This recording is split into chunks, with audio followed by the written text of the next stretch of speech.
আমি এই সংবাদমেল আয়োজন কৰিলোঁ। আজিৰ এই সংবাদমেলৰ বিষয়বস্তু হ'ল 30 জুনত NRC প্ৰকাশ নাপালে কিয়? এই প্ৰশ্ন উত্থাপন কৰিবৰ কাৰণে আৰু সুপ্ৰিম কোৰ্টৰ নিৰ্দেশৰ পাছতো নানা কূট কৌশলেৰে বিজেপি RSSৰ চৰকাৰখনে কেনেকৈ NRC প্ৰকাশক প্ৰভাৱিত কৰিব খুজিছে এই কথাখিনি ক'বৰ কাৰণে আমাৰ কৃষক মুক্তি সংগ্ৰাম সমিতিৰ স্থিতি অসমবাসী ৰাইজক জনাবৰ কাৰণে এই সংবাদমেলখন আয়োজন কৰিছোঁ। সুপ্ৰিম কোৰ্টৰ কাঢ়া নিৰ্দেশৰ পাছতো 30 জুন অৰ্থাৎ কালি NRC প্ৰকাশ নহ'ল। NRC প্ৰকাশ নোহোৱা ঘটনাটোৱে কেন্দ্ৰীয় চৰকাৰ আৰু ৰাজ্য চৰকাৰৰ NRC প্ৰকাশত যে সদিচ্ছা নাই তাকে কালি 30 জুনে আচলতে প্ৰমাণ কৰি দিলে। বিজেপি আৰু RSSে NRC নিবিচাৰে। বিজেপি আৰু RSSে NRC হোৱাটো কোনো পধ্যে বিচৰা নাই। এই কথাটো আমি সমগ্ৰ অসমবাসী ৰাইজে জানো। তাৰ কাৰণে বেলেগ কোনো উদাহৰণ দিয়াৰ দৰকাৰ নাই। সুপ্ৰিম কোৰ্টত যেতিয়া শুনানি হৈ আছিল তেতিয়াই বাৰম্বাৰ NRC প্ৰকাশত বাধা প্ৰদান কৰিছিলে কেন্দ্ৰীয় চৰকাৰে। NRCৰ সময়সীমাক লৈ যথেষ্ট পৰিমাণে শক্তি প্ৰয়োগ কৰিছিলে কেন্দ্ৰীয় চৰকাৰে। আৰু আমি দেখিবলৈ পাইছোঁ যে ৰাজ্য চৰকাৰে বাৰম্বাৰ কেন্দ্ৰীয় চৰকাৰক বিশেষকৈ গৃহমন্ত্ৰী ৰাজনাথ সিঙক সাক্ষাৎ কৰি NRC প্ৰকাশৰ সময় পিছুৱাবৰ কাৰণে হেঁচা প্ৰদান কৰিছিল। কেন্দ্ৰ আৰু ৰাজ্যই দুয়োখন চৰকাৰে এনেকৈ বিভিন্ন কূটকৌশল কৰি সুপ্ৰিম কোৰ্টত তেওঁলোকে NRC প্ৰকাশৰ সময় পিছুৱাবলৈ চেষ্টা কৰিছিল যদিও সুপ্ৰিম কোৰ্টে 30 জুনটোক NRC প্ৰকাশৰ খচৰা প্ৰকাশৰ শেষ সীমা সময় হিচাপে ঘোষণা কৰিছিল। কিন্তু দুৰ্ভাগ্যৰ কথা যে 30 জুন তাৰিখৰ দিনা NRC প্ৰকাশ নহ'ল। NRC প্ৰকাশৰ বাধাৰূপে তেওঁলোকে দেখুৱালে বানপানী। তেওঁলোকে ক'লে যে বানপানীৰ কাৰণে বানপানীৰ অজুহাতত NRC প্ৰকাশ নহ'ল। অথচ আমি অসমৰ সকলো মানুহে জানো যে অসমত তেনেকুৱা ধৰণৰ ডাঙৰ বানপানী হোৱা নাই। আমি অসমৰ সকলো মানুহে জানো যে অসমৰ যদি কোনোবা এলেকাত বানপানী হৈছে সেইটো সমগ্ৰ অসমৰ ফেনমেনা, সমগ্ৰ অসমৰ ঘটনা নহয়। ক'ৰবাত যেনেকে ধৰক বৰাক উপত্যকাৰ কোনোবা এখন জিলা, কোনোবা এটা অংশত বা আমাৰ গোলাঘাট জিলাৰ কোনোবা এটা অংশত এনেকৈ কোনোবা মাত্ৰ এটা অংশত সামান্য বানপানী হোৱাৰ বাহিৰে আচলতে NRC প্ৰকাশ হোৱাত বাধা প্ৰদান কৰিব পৰাকৈ অসমত কোনো ধৰণৰ বানপানী হোৱা নাই। কিন্তু তাৰ পাছতো বানপানীৰ অজুহাতত NRC পিছুৱাই দিলে। তেতিয়াহ'লে আমাৰ এটা প্ৰশ্ন যে যি সময়ত বানপানী আৰম্ভ হৈছে সেই সময়তে যদি NRC পিছুৱাই দিব লাগে, অহা 3 মাহটো অসমত ব্যাপক ৰূপত বানপানী হ'ব। তেতিয়াহ'লে অহা 3 মাহ বা অহা 4 মাহ বাৰিষা কালটো তাৰমানে NRC প্ৰকাশ নাপাবই নেকি? এই প্ৰশ্নটোৰ জবাব আচলতে প্ৰতীক হাজেলাৰ হাতত আছেনে?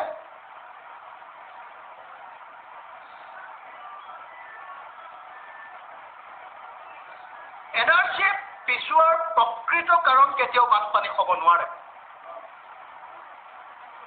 কাৰণ আপোনালোক সকলোৱে জানে যে 31 মেৰ ভিতৰত NRCৰ যিমানবিলাক ফিল্ড ৱৰ্ক আছিলে সকলো ফিল্ড ৱৰ্কৰ কাম শেষ হৈছে। জুন মাহত যিটো কাম বাকী আছিলে সেইটো কেৱল বাকী আছিলে অফিচৰ কাম। ডকুমেণ্ট পৰীক্ষা নিৰীক্ষাৰ কাম। অৰ্থাৎ সেইটো কেৱল NRC সেৱাখণ্ডৰ বা NRC সম্পৰ্কীয় অন্যান্য কাৰ্যালয়ত যদি কিবা বিপৰ্যয় ঘটে তেতিয়াহ'লে NRC পিছুৱাই দিয়া কথাটো বেলেগ আছিলে। যেনেকে ধৰক এতিয়া তেওঁলোকে ক'ব খুজিছে যে NRCৰ সেৱা কেন্দ্ৰত পানী উঠিছে। অসমত কেইটা NRCৰ সেৱা কেন্দ্ৰত পানী উঠিছে? অসমত NRCৰ সেৱা কেন্দ্ৰ কিমান আছে আৰু অসমৰ কেইটা সেৱা কেন্দ্ৰত পানী উঠিছে? 1 নম্বৰ। 2 নম্বৰ, যদি কোনোবা সেৱা কেন্দ্ৰত পানী উঠিছে তেতিয়াহ'লে সেই সেৱা কেন্দ্ৰক বাদ দি অসমৰ আন অঞ্চলবিলাকত তেওঁলোকে NRC প্ৰকাশ নকৰিলে কিয়?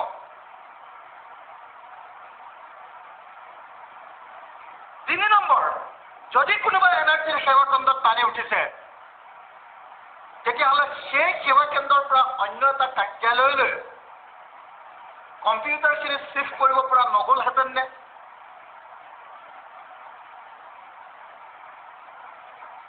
কিমান কম্পিউটাৰ পানী বেয়া হৈছে? কিমান ডকুমেণ্ট পানীত উঠি গৈছে? এই প্ৰশ্নবিলাক অৰ্থাৎ আমি যদি ডিটেইলছলৈ যাওঁ তেতিয়াহ'লে দেখা যাব যে বানপানী হোৱা বুলি কোৱাটো এটা অজুহাতৰ বাহিৰে NRC পিছুৱাৰ কেতিয়াও কাৰণ হ'ব নোৱাৰে। আৰু অসম চৰকাৰে যদি বানপানীটো কিমান চিৰিয়াছলি লয় তেতিয়াহ'লেতো অসমত বানপানীৰ সমস্যাই স্থায়ী সমাধান হৈ গ'লহেঁতেন।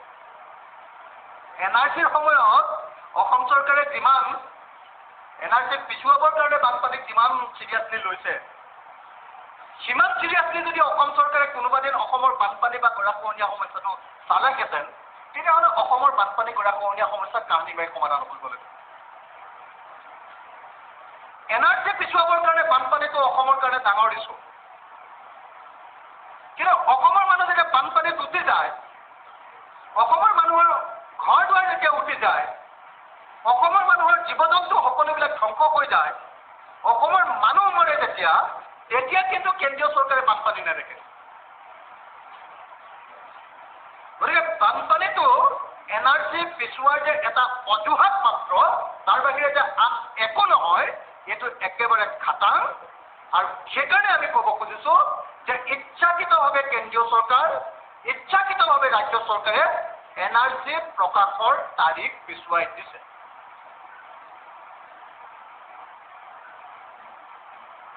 এফালেদি সুপ্ৰিম কোৰ্টৰ হেঁচা, সুপ্ৰিম কোৰ্টৰ ভয়, আৰু আনফালেদি কেন্দ্ৰীয় চৰকাৰ আৰু ৰাজ্য চৰকাৰে NRC পিছুৱাবৰ কাৰণে দিয়া হেঁচা। এই দুয়োটাৰ মাজত আমি দেখিবলৈ পালো যে প্ৰতীক হাজেলাই চৰকাৰৰ পক্ষ গ্ৰহণ কৰিলে। প্ৰতীক হাজেলাই সুপ্ৰিম কোৰ্টৰ পক্ষ গ্ৰহণ নকৰিলে, উচ্চতম ন্যায়ালয়ৰ পক্ষ গ্ৰহণ নকৰিলে। তেওঁ নিজৰ চাকৰি বচাবৰ কাৰণে, তেওঁ নিজৰ চাকৰিৰ নিৰাপত্তাৰ কাৰণে, তেওঁ কেৰিয়াৰৰ কাৰণে প্ৰতীক হাজেলা ডাঙৰীয়াই উচ্চতম ন্যায়ালয়ক অৱমাননা কৰি, বিভিন্ন অভিসন্ধি কৰি RSS আৰু বিজেপিৰ প্ৰথমতে এনেকৈ NRCৰ কাম পিছুৱাই দি সমগ্ৰ অসমীয়া জাতিটোৰ ভীষণ ক্ষতি কৰিলে। আমি সকলোৱে জানো যে NRC আমাৰ অসমীয়া জাতিৰ এটা জাতীয় স্বপ্ন। আমি সকলোৱে জানো যে 1915 চনৰ পৰা অসমত প্ৰব্ৰজনৰ বিৰুদ্ধে প্ৰতিবাদ আৰম্ভ হৈছে। আমি সকলোৱে জানো যে 1915 চনত মানিক চন্দ্ৰ বৰুৱাই প্ৰথমবাৰৰ কাৰণে আসাম লেজিছলেটিভ কাউন্সিল যিখন আছিলে, আসাম লেজিছলেটিভ কাউন্সিলত 1915 চনত প্ৰথম প্ৰব্ৰজনৰ বিৰুদ্ধে মাত মাতিছিলে। আমি সকলোৱে জানো যে 1915 চনত অসমৰ একমাত্ৰ বাতৰি কাকত সেই সময়ত টাইমছ অফ আছামত এডিটৰিয়েল লিখি প্ৰব্ৰজনৰ বিৰোধিতা কৰিছিল। আমি সকলোৱে জানো যে 1915 চনত আসাম এছ'চিয়েশ্যনে ডিব্ৰুগড়ত অধিৱেশন পাতি অসমত প্ৰব্ৰজনৰ বিৰোধিতাৰ ৰাজনীতি আৰম্ভ কৰিছিল। এই যে 1915 চনৰ পৰা অসমত প্ৰব্ৰজন, অনুপ্ৰৱেশ বা বিদেশী সমস্যাৰ বিৰুদ্ধে মাত মতা আৰম্ভ হৈছিল, সেই গোটেই অসমীয়া জাতিৰ আটাইতকৈ ডাঙৰ যিটো সমস্যা বুলি আজিকালি কোৱা হয় প্ৰব্ৰজন বা বিদেশী সমস্যা, এই বিদেশী সমস্যাৰ সমাধানৰ একমাত্ৰ বিজ্ঞানসন্মত পথটোৱে আছিল NRC। আৰু সেইকাৰণে সমগ্ৰ অসমীয়া জাতিয়ে ভাবিছিল যে NRC প্ৰকাশ হ'ব 30 জুন। এই 30 জুনটোক লৈ আচলতে সমগ্ৰ অসমীয়া জাতিয়ে এটা সপোন দেখিছিল। কিন্তু দুৰ্ভাগ্যৰ কথা যে জাতীয় নায়কে, তথাকথিত জাতীয় নায়কে অসমীয়া জাতিৰ বিদেশী খেদাৰ সপোনক নস্যাৎ কৰিলে। বিদেশীৰ বিৰুদ্ধে সমগ্ৰ জীৱন যুঁজি অহা সৰ্বানন্দ সোণোৱালে বিদেশীক ৰক্ষণাবেক্ষণ দিবৰ কাৰণে আৰু নিৰ্দিষ্ট কৰি ক'বলৈ গ'লে হিন্দু বাংলাদেশীক ৰক্ষণাবেক্ষণ দিবৰ কাৰণে আৰু NRCক লৈ এটা পাখা খেলৰ ৰাজনীতি কৰিবৰ কাৰণে এনেকৈ সৰ্বানন্দ সোণোৱাল,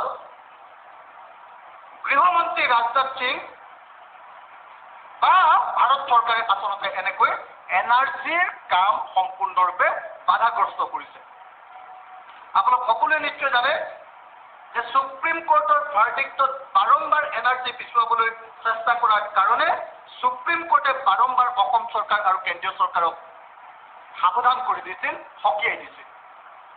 আপোনালোকৰ নিশ্চয় এই কথাটো মনত আছে যে সুপ্ৰিম কোৰ্টে অসম চৰকাৰ আৰু ভাৰত চৰকাৰক ফেবুলাছ গভৰ্ণমেণ্ট বুলি কৈছিল।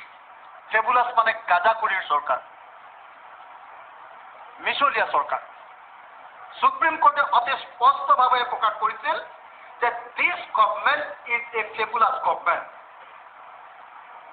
বাৰম্বাৰ যেতিয়া মিছা কথা কৈ আছিলে, NRC পিছুৱাবলৈ চেষ্টা কৰিছিলে, কাটাৰৰ বেৰ দিয়াৰ কাম বন্ধ ৰাখিছিলে, এই আটাইবিলাক বিষয়ক লৈ সুপ্ৰিম কোৰ্টে অতি স্পষ্টভাৱে বিজেপি আৰু RSSৰ চৰকাৰক ফেবুলাছ গভৰ্ণমেণ্ট বা গাজাখুৰিৰ চৰকাৰ বুলি কৈছিল। আৰু সেই গাজাখুৰি চৰকাৰে বানপানীৰ গাজাখুৰি মাৰি এতিয়া NRC সম্পূৰ্ণৰূপে বন্ধ কৰি দিছে। সেইকাৰণে আমি আবেদন জনাইছো যে অহা 2 তাৰিখ অৰ্থাৎ কালিলৈ সুপ্ৰিম কোৰ্টত NRC সম্পৰ্কীয় যি শুনানি অনুষ্ঠিত হ'ব, সুপ্ৰিম কোৰ্টে কেন্দ্ৰীয় চৰকাৰ, ৰাজ্য চৰকাৰ আৰু প্ৰতীক্ষা জিলা ষ্টেট কোঅৰ্ডিনেটৰ তেওঁলোকক কঠোৰভাৱে ধৰিব লাগে, তেওঁলোকক কঠোৰভাৱে NRC অনতিবিলম্বে প্ৰকাশ কৰিবৰ কাৰণে বাধ্য কৰিব লাগে, নহ'লে কিন্তু অসমত NRC প্ৰকাশ নহয়। এইটো আপোনালোক আমি সকলোৱে খাটাং থকা দৰকাৰ। NRC যাতে হ'ব নোৱাৰে তাৰ কাৰণে বিজেপি RSSৰ নিৰ্দেশত আচলতে প্ৰতীক্ষা জিলাই যোৱা 1 মে আৰু 2 মে তাৰিখে দুখন অতি বিতৰ্কিত চাৰ্কুলাৰ জাৰি কৰিছিল। হয়তো প্ৰতীক্ষা জিলাই ভাবিছিল, হয়তো ৰাজ্য চৰকাৰ বা কেন্দ্ৰীয় চৰকাৰে ভাবিছিল যে 1 মে আৰু 2 মেৰ যি বিতৰ্কিত চাৰ্কুলাৰ, সেই চাৰ্কুলাৰ জাৰি কৰি দিয়াৰ লগে লগে কোনোবা কোৰ্টলৈ যাব আৰু কোৰ্টলৈ গৈ সমগ্ৰ NRCৰ প্ৰক্ৰিয়াটোত ষ্টে বা স্থগিতাদেশ আনিব।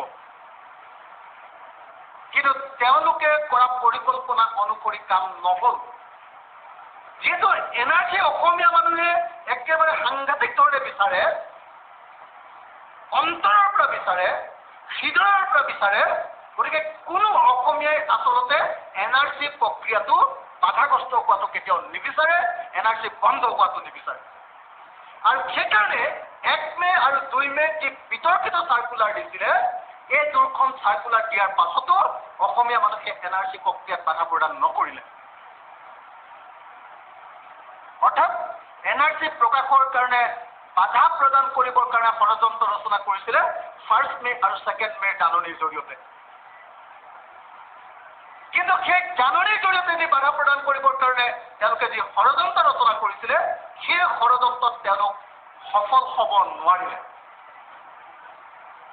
আৰু সেইকাৰণে তেওঁলোকে এইবাৰ বানপানীৰ অজুহাত ল'লে মাজে মাজেতো কৈ আছিলে, আপোনালোকে সকলোৱে জানে, তেওঁলোকে আইন শৃংখলাৰ কথা কৈ আহিছিলে। অথচ আমি সকলো অসমীয়া মানুহে দেখিছোঁ যে অসমত NRCক লৈ কোনো ধৰণৰ উত্তেজনা ক'তো পোৱা নাই, ক'তো এনেকুৱা ধৰণৰ সাংঘাতিক ধৰণৰ এটা সংঘৰ্ষ হ'ব এনেকুৱা পৰিস্থিতি পোৱা নাই। অথচ আপোনালোকে সকলোৱে জানে যে মৰিগাঁৱৰ নিচিনা ঠাইত NRC ওলালে কেনেকুৱা ধৰণৰ সংঘাত হ'ব পাৰে, সেই ধৰণৰ বিৰাট ডাঙৰ ড্ৰামা তেওঁলোকে প্ৰশাসনৰ তৰফৰ পৰা তাতে তেওঁলোকে ডেমনষ্ট্ৰেট কৰিছিলে। অৰ্থাৎ বিজেপি আৰু RSSে ভাবে যে NRC যদি উলিয়াব লাগে তেতিয়াহ'লে NRCক হাতিয়াৰ ৰূপে প্ৰয়োগ কৰি তেওঁলোকে অসমত এটা সংঘৰ্ষ লগাব। আৰু বোধহয় 30 তাৰিখৰ দিনা সংঘৰ্ষ লগাবৰ কাৰণে তেওঁলোকে উপযুক্ত সময় বুলি নাভাবিলে। বোধহয় NRCৰ জৰিয়তে সংঘৰ্ষ লগোৱাটো সম্ভৱ নহয় বুলি 30 তাৰিখৰ দিনা তেওঁলোকে অনুমান কৰিলে। আৰু সেইকাৰণে বোধহয় NRC তেওঁলোকে প্ৰকাশ কৰিবলৈ নিদিলে। আৰু সেইকাৰণে আমি সুপ্ৰিম কোৰ্টক বিনম্ৰভাৱে আহ্বান জনাইছো, মহামান্য উচ্চতম ন্যায়ালয়ে কালিলৈ শুনানিত যাতে অনতি বিলম্বে অসমৰ ৰাষ্ট্ৰীয় নাগৰিকপঞ্জী প্ৰকাশ কৰা হয়, চূড়ান্ত খচৰা প্ৰকাশ কৰা হয়, তাৰ নিৰ্দিষ্ট তাৰিখ ধৰি যাতে ব্যৱস্থা গ্ৰহণ কৰে আৰু প্ৰতীক হাজেলা অসম চৰকাৰ আৰু কেন্দ্ৰীয় চৰকাৰক এনেকৈ অজুহাত দেখুৱাই NRC বিধি পথালি দিয়াৰ কাৰণে যাতে সকীয়াই দিয়ে, তাৰ কাৰণে আমি বিনম্ৰভাৱে উচ্চতম ন্যায়ালয়ক আবেদন জনাইছো। আটাইতকৈ দুৰ্ভাগ্যজনক কথা, যিবিলাক মানুহে কৈ আছিলে যে NRC লাগে, যিবিলাক মানুহে কৈ আছিলে যে তেওঁলোকৰ কাৰণেই NRC কৈছে, NRC যেতিয়া পিছুৱাই দিলে কিন্তু তেওঁলোকৰ কোনো মাত বোল নাই, কোনেও মাত বোল কৰা নাই। কিয়? এই প্ৰশ্নটো প্ৰত্যেকজন অসমীয়া মানুহে নিজৰ ভিতৰত ভাবি চাওক। যিবিলাক মানুহে নিজকে NRCৰ প্ৰকৃত দাবীদাৰ বুলি ক'ব খোজে, সেই মানুহবিলাকে সময়মতে NRC নোলোৱাৰ পাছত কিয় মাত মতা নাই? কিয় বিজেপি আৰু RSSৰ ষড়যন্ত্ৰৰ বিৰুদ্ধে গৰজি উঠা নাই? কিয় তেওঁলোকে এখনো সংবাদ মেল হোৱা নাই? কিয় তেওঁলোকে প্ৰতিমূৰ্তি জ্বলিও হোৱা নাই? কিয় তেওঁলোকে আন্দোলনৰ কাৰ্যসূচী গ্ৰহণ কৰা নাই? যদিও সুপ্ৰিম কোৰ্টৰ নিৰ্দেশৰ পাছতো NRC প্ৰকাশ কৰা হোৱা নাই, কেন্দ্ৰীয় চৰকাৰ আৰু ৰাজ্য চৰকাৰে ষড়যন্ত্ৰ কৰি NRC প্ৰকাশ কৰা নাই, তাৰ পাছতো NRC প্ৰকাশ নোহোৱাৰ পাছতো কিয় যিবিলাকে NRCৰ কাৰণে প্ৰকৃত দাবীদাৰ বুলি ভাবে, কৃতিত্ব ল'ব খোজে, তেওঁলোকে কিয় মাত মতা নাই, সেইটো এটা ৰহস্যজনক ঘটনা।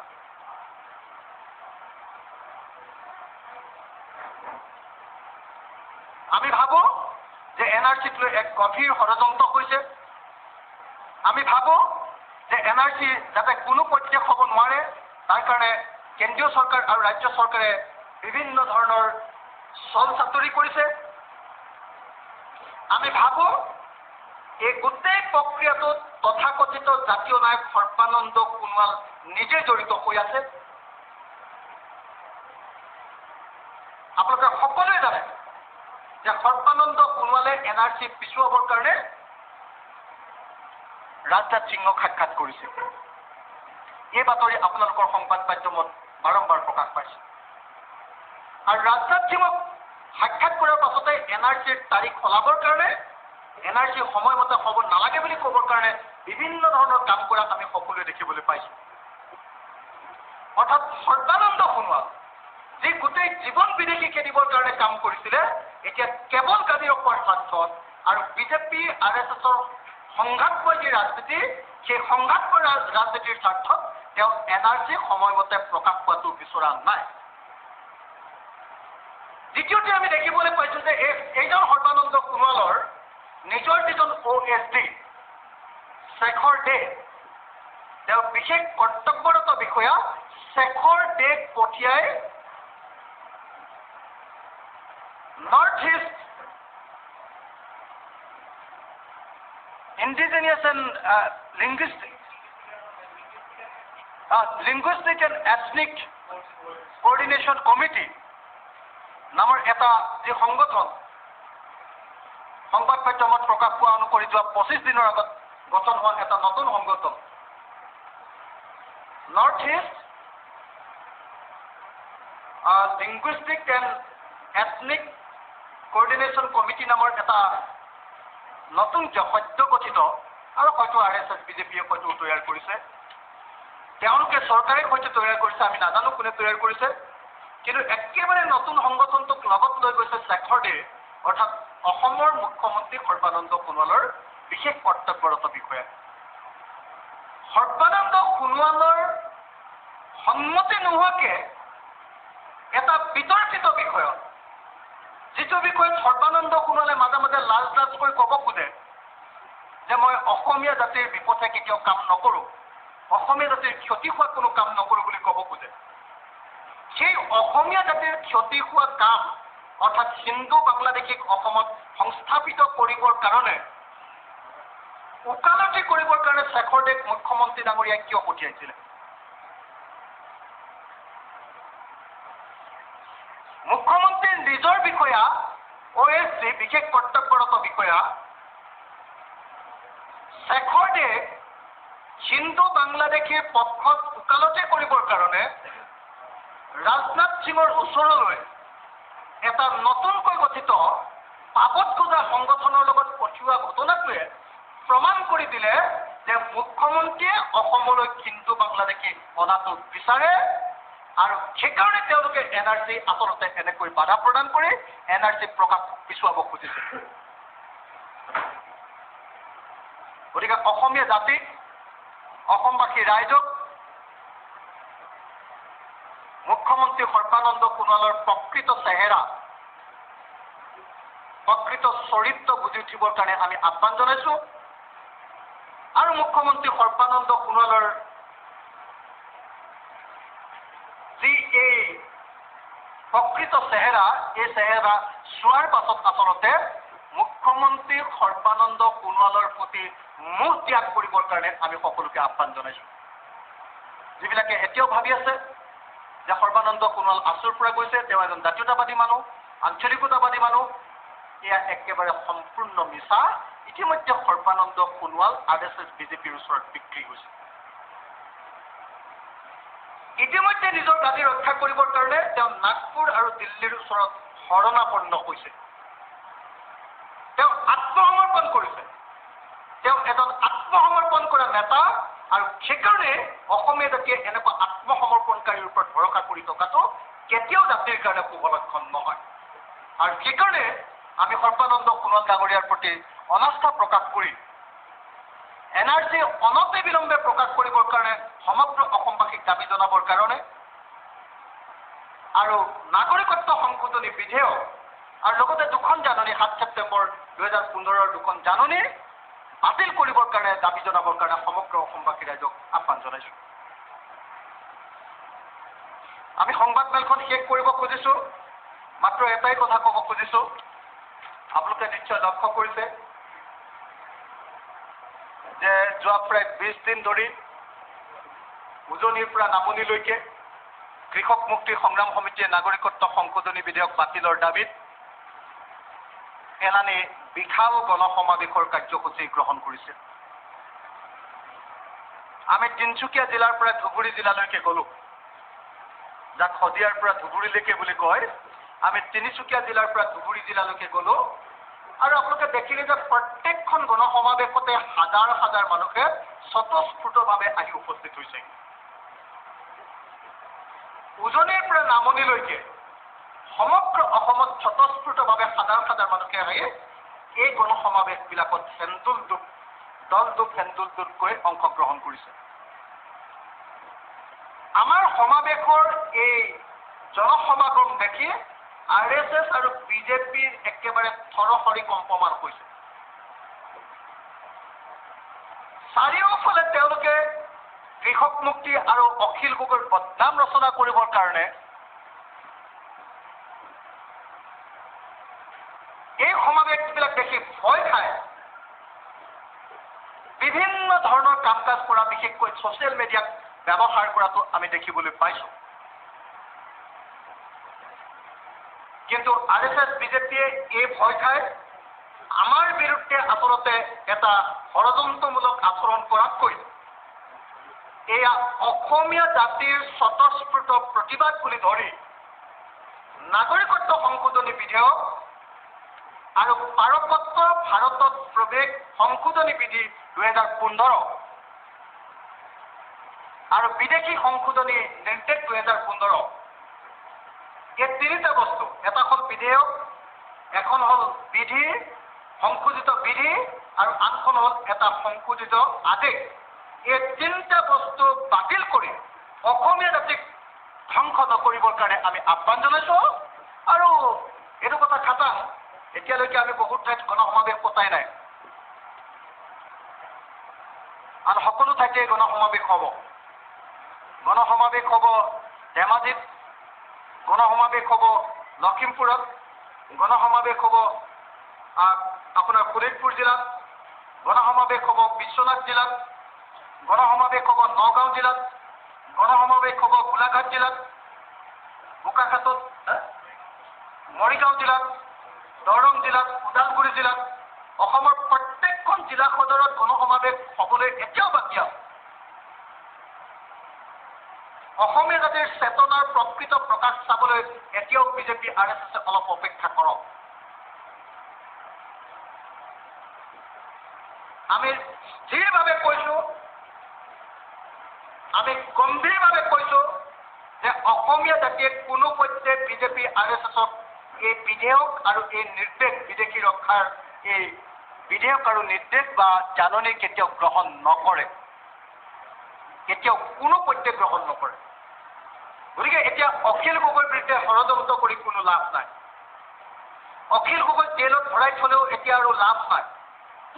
7 তাৰিখৰ দিনাৰ পৰা 7 মে' দিনাৰ পৰা অসমীয়া জাতি জাগিছে। অসমীয়া জাতিৰ চেতনাৰ এটা বিশেষ স্তৰ ইতিমধ্যে পাইছে।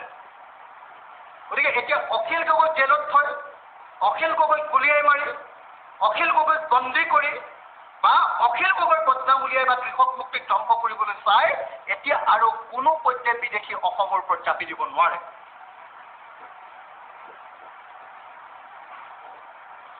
সেইকাৰণে আমি বিজেপি আৰু RSSক আহ্বান জনাইছো যে আপোনালোকে ষড়যন্ত্ৰৰ ৰাজনীতি বন্ধ কৰক, আপোনালোকে জনগণৰ প্ৰকৃত বেদনা আৰু ক্ষোভৰ কথাবিলাক উপলব্ধি কৰক।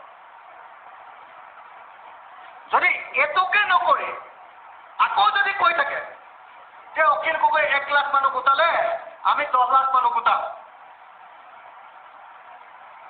কালি ৰাজেন গোহাঁই কৈছে যে অখিল গগৈয়ে কৃষক মুক্তিয়ে যদি 10 লাখ মানুহ 1 লাখ মানুহ গোটাই, আমি 10 লাখ মানুহ গোটাম। আৰে বিজেপিয়ে গোটেই 7 জনমত 10 লাখ মানুহ গোটাই দেখুৱাওকচোন চাওঁ। ৰাজেন গোহাঁই বাদ দিয়ক, এতিয়া 10 জন নৰেন্দ্ৰ মোদীক লৈ আহক অসমত, ক'ত 10 লাখ মানুহ তেওঁ গোটাব পাৰে আমি চেলেঞ্জ কৰিছো, প্ৰত্যাহ্বান জনাইছো। বিজেপিৰ প্ৰতি আমাৰ প্ৰত্যাহ্বান যে বিজেপিয়ে 10 লাখ মানুহ গোটাই দেখুৱাওক। বিজেপিয়ে যিদিনাই 10 লাখ মানুহ গোটাই দেখুৱাব, সেইদিনাই আমি তেওঁলোকক 1 লাখ মানুহ, তেওঁলোকে 1 লাখ বুলি কৈছে, আমিও 10 লাখ মানুহ গোটাই দেখুৱাম। তাৰ কাৰণে তেওঁলোকে যিমান ভাৰতীয় আনিব লাগে আনক, নৰেন্দ্ৰ মোদী আনক, অমিত শ্বাহক আনক, আৰু ফিল্মষ্টাৰবিলাক আছে তেওঁলোকৰ লগত সেইবিলাকক আনক, আৰু কোন কোন আছে চবকে আনক। যদি অসমত 10 লাখ মানুহ তেওঁলোকে গোটাই দেখুৱাব পাৰে, যদি আজিৰ দিনটোত 10 লাখ মানুহ ক'ৰবাত গোটাই দেখুৱাব পাৰে, মোৰতো সন্দেহ আছে যে বিজেপিয়ে আজিৰ দিনটোত যদি 25,000ৰ পৰা 5 লাখ টকা দিম বুলি যে কৈ আছে আত্মসহায়ক গোটক, এজন এজন মানুহক 25,000কে দিম বুলি ক'লেও কিজানি তেওঁলোকে এতিয়া 10 লাখ মানুহ গোটাব নোৱাৰিব অসমত। গতিকে আমাৰ খুব স্পষ্ট প্ৰত্যাহ্বান যে বিজেপিয়ে 10 লাখ মানুহ গোটাই দেখুৱাওক, আৰু আমিও তেওঁলোকৰ প্ৰত্যাহ্বান গ্ৰহণ কৰিম। এই কথাটো মই আপোনালোকৰ সন্মুখত ক'লো। এইটো আমাৰ কৃষক মুক্তি সংগ্ৰাম সমিতিৰ প্ৰত্যাহ্বান বুলি বিজেপিয়ে ধৰিব পাৰে। দ্বিতীয় কথা, বিজেপিয়ে আৰু এটা অপপ্ৰচাৰ চলাই আছে। অপপ্ৰচাৰটো হ'ল যে অখিল গগৈয়ে আৰু কৃষক মুক্তিয়ে কোবাই কোবাই বিজেপি আৰু RSSক খেদিম বুলি আমি ক'ৰবাত কৈছো, এই বুলি এটা অপপ্ৰচাৰ RSSৰ মানুহবিলাকে কৰি থকা আমি দেখিছো। মই তেওঁলোকক প্ৰত্যাহ্বান জনাইছো যে ক'ৰবাত অখিল গগৈ যদি কোবাই কোবাই মানুহ খেদিম বুলি যদি ক'ৰবাত কৈছো, সেইটো প্ৰমাণ যদি কৰিব পাৰে তেওঁলোকে প্ৰমাণ কৰক, এইটো আমাৰ প্ৰত্যাহ্বান। আমি সেইটো কোৱা নাই। আমি কৈছো যে নাগৰিকত্ব সংশোধনী বিধেয়ক যদি গৃহীত কৰে, অসমবাসী ৰাইজে অসমৰ গাঁও বা নগৰ বা বাগান বা চৰ চাপৰিৰ পৰা বিজেপিক খেদি পঠিয়াম। আমি এইটো কৈছো। আমি কৈছো যে নাগৰিকত্ব সংশোধনী বিধেয়ক যদি গৃহীত কৰে, অসমলৈ আকৌ যদি বিদেশী আনে, তেতিয়াহ'লে অসমৰ গাঁও, অসমৰ চহৰ, অসমৰ চাহ বাগান, অসমৰ চৰ চাপৰি, এই আটাইবিলাক অঞ্চলৰ পৰা বিজেপি RSSক ৰাইজে খেদি পঠিয়াব। আমি এই বুলি কৈছো। আমি কেতিয়াও কোবাই কৃষক মুক্তি খেদিম এনেকুৱা ধৰণৰ অসভ্য কথা, এনেকুৱা ধৰণৰ বিল' ষ্টেণ্ডাৰ্ড কথা আমি কোৱা নাই। আমাৰ বিৰুদ্ধে এইটো ষড়যন্ত্ৰ কৰিছে। আমি নোকোৱা কথাটো তেওঁলোকে প্ৰচাৰ কৰিছে। RSSৰ এজন কিবা প্ৰচাৰ প্ৰমুখ বুলি এজন মানুহ আজিকালি ওলাই নহয় খুব টিভিবিলাকত। এইটো বৰ দুৰ্ভাগ্যজনক ঘটনা অসমীয়া জাতিৰ কাৰণে, গোটেই ভাৰতীয় জাতিৰ কাৰণে, যে আজিকালি সংবাদ মাধ্যমত হিন্দু ফাণ্ডামেণ্টেলিষ্ট RSS বিলাকক সংবাদ মাধ্যমত বহুৱাই থয়। এটা পাব্লিক মিডিয়াত আচলতে কেতিয়াও এজন RSSৰ মানুহৰ কথা কেতিয়াও প্ৰকাশ পাব নালাগে। যেনেকৈ ISISৰ কথা প্ৰকাশ পাব নালাগে, মুছলমান ফাণ্ডামেণ্টেলিষ্ট, অন্যান্য যিবিলাক মুছলমান ফাণ্ডামেণ্টেলিষ্ট গ্ৰুপ আছে, সেইবিলাকক যেনেকৈ আচলতে টিভি চেনেলত বহুৱাব নালাগে, তেনেকৈ আচলতে RSS বিজেপিৰ মানুহকো কেতিয়াও টিভি চেনেলত বহুৱাটো উচিত নহয়। বিজেপিৰ কথা কোৱা নাই, RSSৰ মানুহৰ কথা কৈছো। মই বিজেপি শব্দটো ওলাই গৈছে, এইটো ভুলকে কৈছো। বিজেপি ইলেকশ্যন কৰে সেইটো বেলেগ কথা, কিন্তু RSS এটা ইলেকশ্যন নেখেলা আত্মগোপনকাৰী সহস্ত মৌলবাদী এটা সংগঠন, আমি সকলোৱে জানো। RSS এটা নিৰ্বাচন নেখেলা আত্মগোপনকাৰী সহস্ত মৌলবাদী সংগঠন। এইটো আমি সকলোৱে জানো। যেনেকৈ আমি ISISক ঘৃণা কৰো এটা মৌলবাদী মুছলমান সংগঠন বুলি, আমি একেধৰণে আচলতে RSSক ঘৃণা কৰিব লাগে এটা মৌলবাদী হিন্দু সংগঠন। কিন্তু দুৰ্ভাগ্যৰ কথা, কিছুমান চেনেলত, কিন্তু সৰ্বভাৰতীয় চেনেলে হওক বা আমাৰ অসমৰে চেনেলে হওক, যে আজিকালি RSSৰ মানুহবিলাকে একেবাৰে সন্মুখত, সমগ্ৰ অসমবাসীৰ সন্মুখত পোনপটীয়াকৈ সাম্প্ৰদায়িক আৰু মৌলবাদী বক্তব্য প্ৰকাশ কৰি থাকে। মই ভাবো যে পাব্লিক মিডিয়াই এইটো নকৰা উচিত, আৰু আমি কেতিয়াও বাতৰি কাগজ বা টিভি চেনেলত আচলতে RSSক কেতিয়াও আমি মান্যতা দিয়া উচিত নহয়। এইটো এটা মৌলবাদী, সহস্ৰ আৰু দেশদ্ৰোহী সংগঠন এটা। এইটো সকলোৱে মনত ৰখা দৰকাৰ। ত' এইখিনিয়ে কথা, আমি এই কথাখিনি ক'লো। আপোনালোকৰ যদি কিবা প্ৰশ্ন আছে সুধিব পাৰে, নহ'লে আমাৰ সংবাদমেল শেষ হ'ব।